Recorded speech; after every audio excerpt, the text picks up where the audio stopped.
तो मुजाहिदों, हम पढ़ने जा रहे हैं ग्रेविटेशनल फील्ड और उम्मीद करते हैं आप सब खैरियत से होंगे।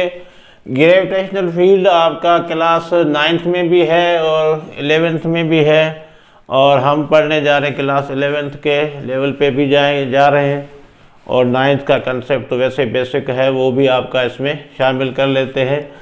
तो ग्रेविटेशनल फील्ड जब पढ़ने जा रहे हैं तो इसका मतलब है स्ट्रेंथ ऑफ द फील्ड भी आप इसमें आ जाएगा। स्ट्रेंथ ऑफ द फील्ड, अब स्ट्रेंथ ऑफ द फील्ड का मतलब ये भी आप पढ़ेंगे, इंटेंसिटी ऑफ द फील्ड कहा जाता है इसको, या जी के बारे में आप पढ़ेंगे। सही है ना जी। तो यहाँ पर ये सारी चीज़ें जो है आज डिस्कस होने वाली हैं। तो आप मान लें कि फॉर एग्जांपल कहीं पर ये आपका एक छोटा सा मास पड़ा हुआ है, किसी भी आपके एरिया में है, किसी आपके कोई कमरा है, कोई हॉल है, या इस तरह की कोई टेरिटरी है जहाँ पे ये पड़ा हुआ है। तो हम देखते हैं कि भाई ये आपका किसी तरफ अट्रैक्ट हो रहा है। क्या हो रहा है? इस तरफ अट्रैक्ट हो रहा है।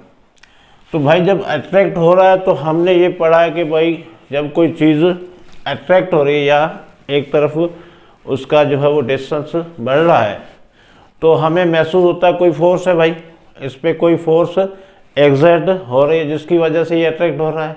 अब ये फोर्स हम ढूंढने जाएंगे भाई यहाँ पर कौन सी फोर्स होगी, यहाँ पर इस एरिया में ऐसी क्या फोर्स है जिसकी वजह से ये छोटा सा एक मास है वो अपनी किसी डायरेक्शन में अट्रैक्ट हो रहा है। तो ढूंढने से हमें कोई मिल जाए कि भाई आपका वहाँ पर कोई एक ह्यूज बॉडी है या कोई इस तरह बड़ा मास है, ठीक है, तो वो पड़ा हुआ है, तो फिर हमें ख्याल आ जाएगा लॉ ऑफ ग्रेविटेशन का। किसका ख्याल आएगा? लॉ ऑफ ग्रेविटेशन का आएगा कि भाई ये तो सारा मामला लॉ ऑफ ग्रेविटेशन के हिसाब से बनता है, क्योंकि एक आपका बड़ा मास है और दूसरा एक छोटा मास है, तो ये लॉ ऑफ ग्रेविटेशन न्यूटन के मुताबिक एक दूसरे को क्या करेंगे?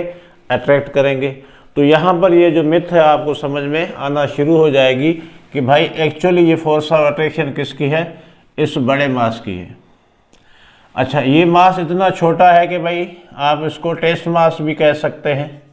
अगर हम मान लेंगे भाई ये आपका टेस्ट मास है और इसका मास टेंड्स टू 0 है, बहुत ही छोटा मास है, नेग्लिजिबल है, इसकी औकात बहुत ही कम है एज़ कम्पेयर टू दिस बड़ा वाला मास, ठीक है ना।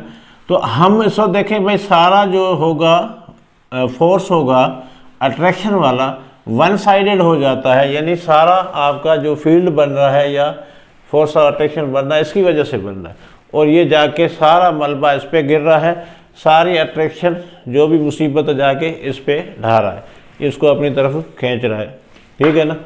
तो एक्चुअली फील्ड किसकी बनेगी? इसकी बनेगी, और इस फील्ड को हम कहते हैं ग्रेविटेशनल फील्ड, क्योंकि लॉ ऑफ ग्रेविटेशन के हिसाब से हर दो मास यानी दो बॉडीज़ हैं वो एक दूसरे को क्या करते हैं? अट्रैक्ट कर रही हैं।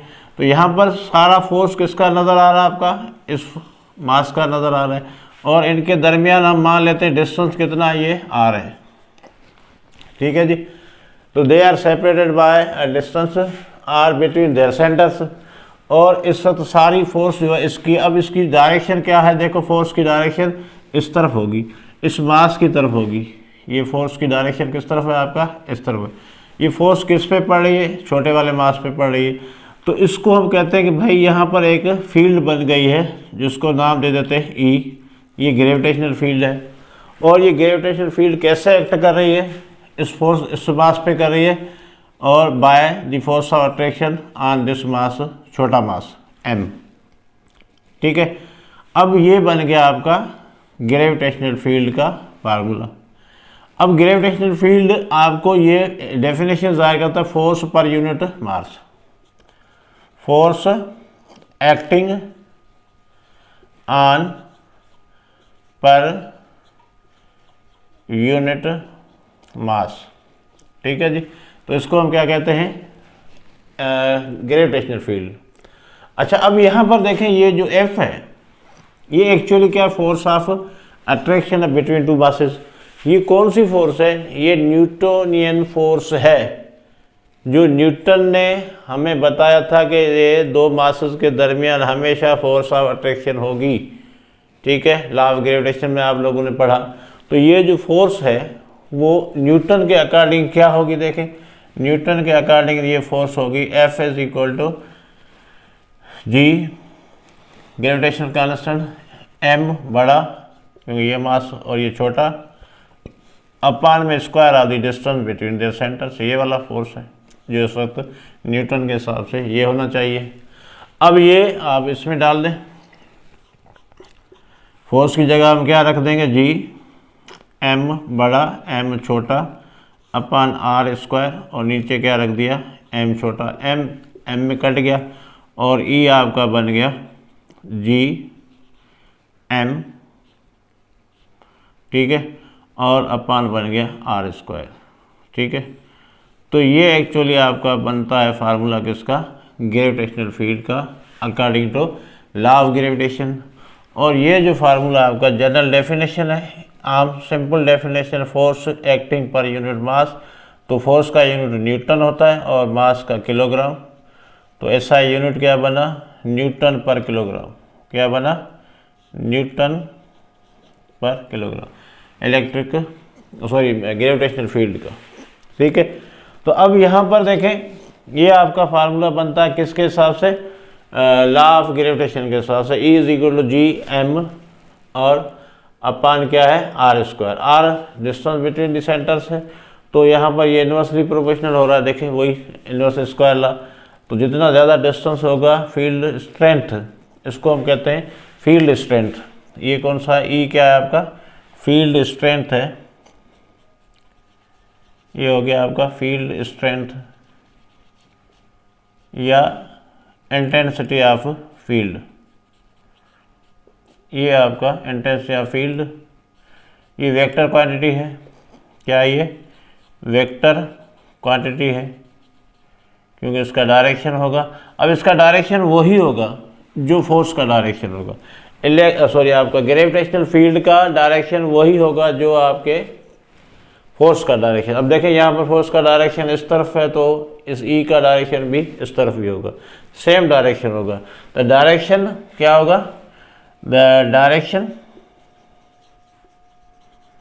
Direction of gravitational field strength, gravitational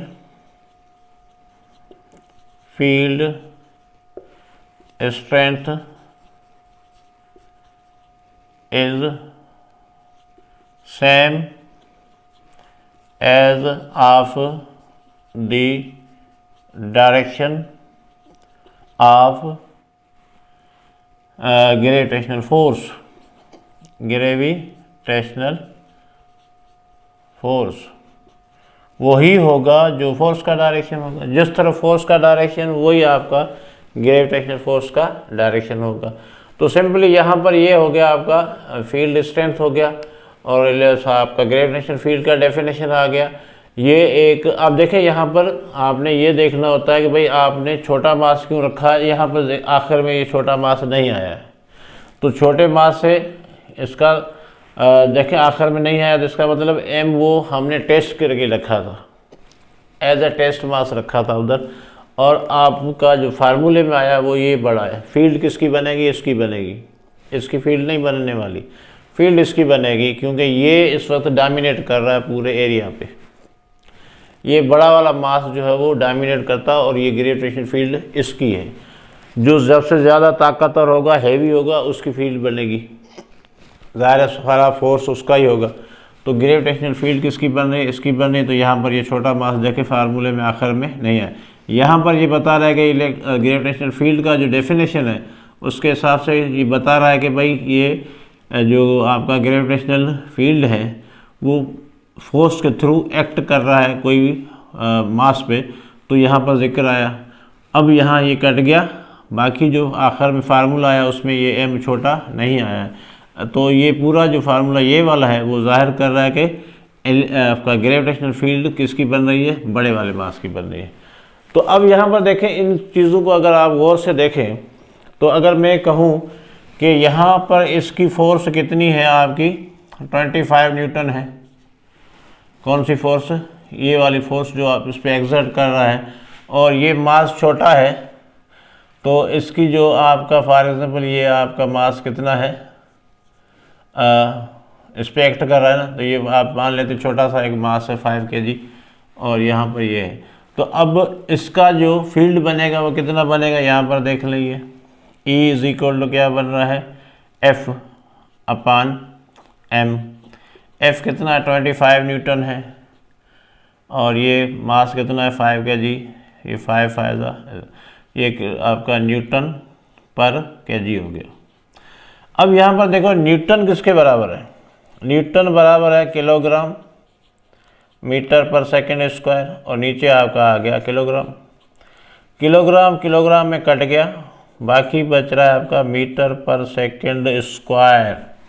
अब यहाँ पर तो आपकी आंखें खुल जानी चाहिए कि भाई ये एक्चुअली जो न्यूटन पर केजी है ये एक्चुअली मीटर पर सेकंड स्क्वायर है। इसको अगर फर्दर ड्राइव करें तो क्या आ रहा है, मीटर पर सेकंड स्क्वायर आ रहा है, और ये है एक्सेलरेशन का यूनिट।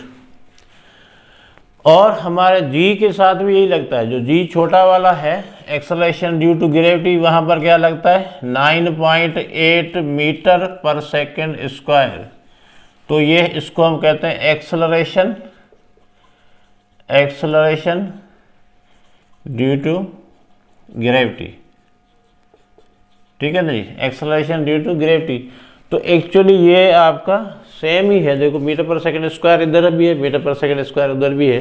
तो हम मान ले भाई जो आपका ग्रेविटेशनल फील्ड है एक्चुअली जो है वो क्या है, मीटर पर सेकंड स्क्वायर है, और 9.8 जो है वो एक्चुअली क्या है, फील्ड स्ट्रेंथ है। क्या है, फील्ड स्ट्रेंथ है। और आपने ये भी पढ़ा है कि भाई जी की वैल्यू डिपेंड करती है किस पे, इन्वर्सली करती है स्क्वायर ऑफ द डिस्टेंस के साथ, करती है ना।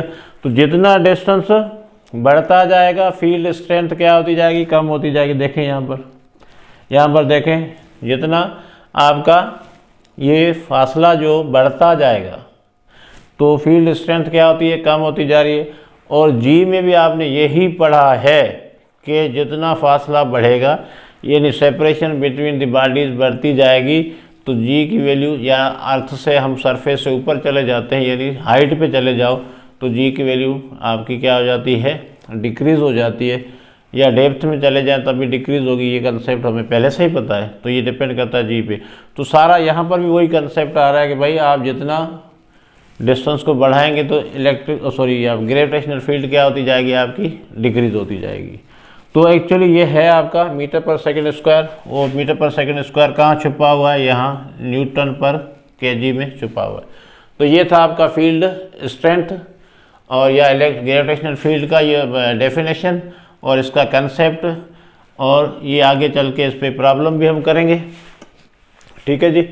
और प्रॉब्लम देखें अलग लेक्चर के साथ आपका आएगा कि प्रॉब्लम्स ग्रेविटेशनल फील्ड के जो आते हैं इस फार्मूलों पे F/m है या Gm/r² है, इन फार्मूलों पे आपको प्रॉब्लम भी करवाए जाएंगे, प्रैक्टिस करवाई जाएगी।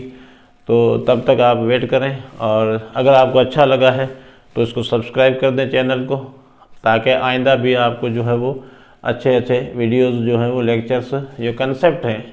देखें हमारा मकसद है कंसेप्ट को क्लियर करना, कोशिश करना, थोड़ा सा सादा सा लैंग्वेज में फिज़िक्स को अपनी ज़िंदगी में जो सादा सी आपका जो ज़बान है उसको इस्तेमाल करके फ़िज़िक्स को समझना या समझने की कोशिश करना। ठीक है जी, थैंक यू।